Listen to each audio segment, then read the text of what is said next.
Hello friends, welcome to my YouTube channel bright math hub.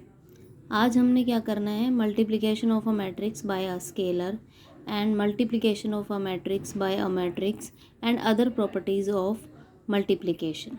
Late get started. सबसे पहले हमने एक matrix लेनी है ए और एक स्केलर लेना है के। तो जो के ए मैट्रिक्स बनेगी हमारी, वो एक मैट्रिक्स बनेगी which is obtained by multiplying each element of A by the scalar के। इसके लिए हम एक एग्जांपल ले लेते हैं। हमने एक ए मैट्रिक्स ली है एग्जांपल, तो 3a हमने निकालना है। अब के की वैल्यू क्या है, 3a है, 3a सॉरी, तो 3a यानी कि 3 इंटू ए मैट्रिक्स हमने लिखी। अब हमने ईच एलिमेंट, उसने बोला ईच एलिमेंट के साथ मल्टीप्लाई करो, तो हमने ईच एलिमेंट के साथ मल्टीप्लाई कर दी है। 3 1 ज़ा 3, 3 2 ज़ा 6, 3 3 ज़ा 9, 3 4 ज़ा 12, 3 5 ज़ा 15, 3 6 ज़ा 18, ऐसे ही 3 7 ज़ा 21, 3 8 ज़ा 24, 3 9 ज़ा 27। तो ये हमारे पास आया है मैट्रिक्स की मल्टीप्लिकेशन एक स्केलर के साथ। अब इसकी हम प्रॉपर्टीज़ कर लेते हैं स्केलर की। तो properties of a scalar multiplication of a matrix. ठीक है, सबसे पहले क्या होता है, के हमने एक लिया, हम दो मैट्रिक्स को ऐड करते हैं और उसको के के साथ मल्टीप्लाई करते हैं, या फिर के को पहले ए के साथ मल्टीप्लाई करते हैं, के को बी के साथ मल्टीप्लाई करते हैं और उनको ऐड करते हैं, तो दोनों ही क्या आते हैं, इक्वल आते हैं। चाहे यहाँ पे कोई एग्जांपल लो और उसको करके देखो, तो हमारे पास वही आंसर आएगा। ऐसे ही हमने दो स्केलर लिए हैं के प्लस एल इंटू ए, तो हम क्या करते हैं, या तो दोनों को ऐड करके फिर ए मैट्रिक्स से मल्टीप्लाई करते हैं, या फिर के को पहले ए के साथ और एल को भी ए के साथ और फिर दोनों को ऐड करते हैं, तब भी हमारे पास सेम आंसर आता है। तो जो हमारे ए और बी हैं वो मैट्रिक्सेस हैं सेम ऑर्डर की, ठीक है, और के और एल क्या है, स्केलर है, ये हमें पता ही है। नेक्स्ट में हम करते हैं multiplication of a matrix with matrix. तो ये कैसे डिफाइन होती है, the product of two matrices A and B is defined if number of column of A, ये जो पहले वाली मैट्रिक्स है उसके कॉलम का नंबर और जो दूसरे वाली मैट्रिक्स है उसकी रो का नंबर सेम होना चाहिए, इक्वल होना चाहिए।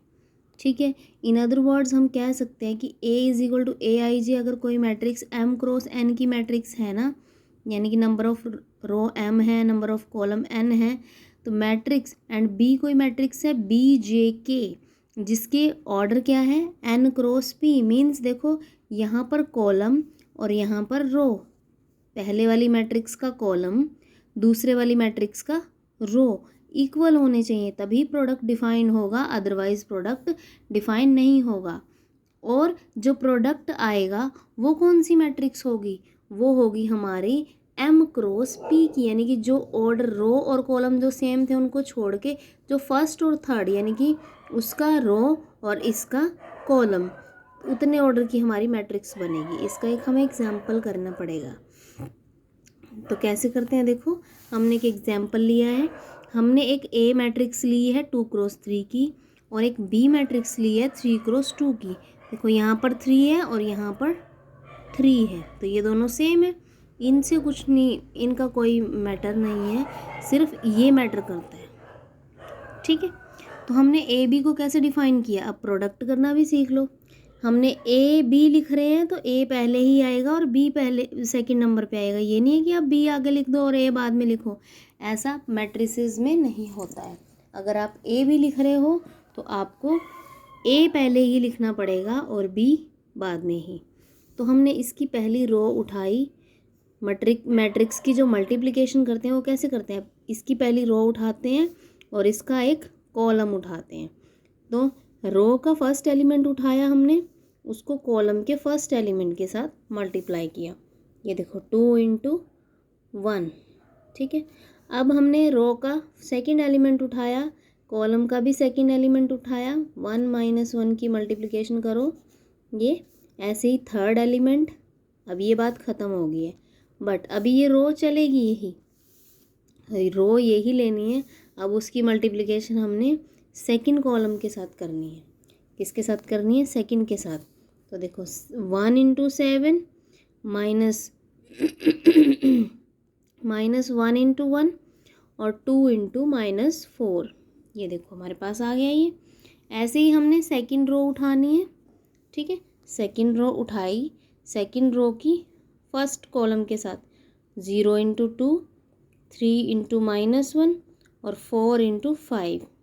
ऐसे ही 0 × 7, 3 × 1, 4 × -4।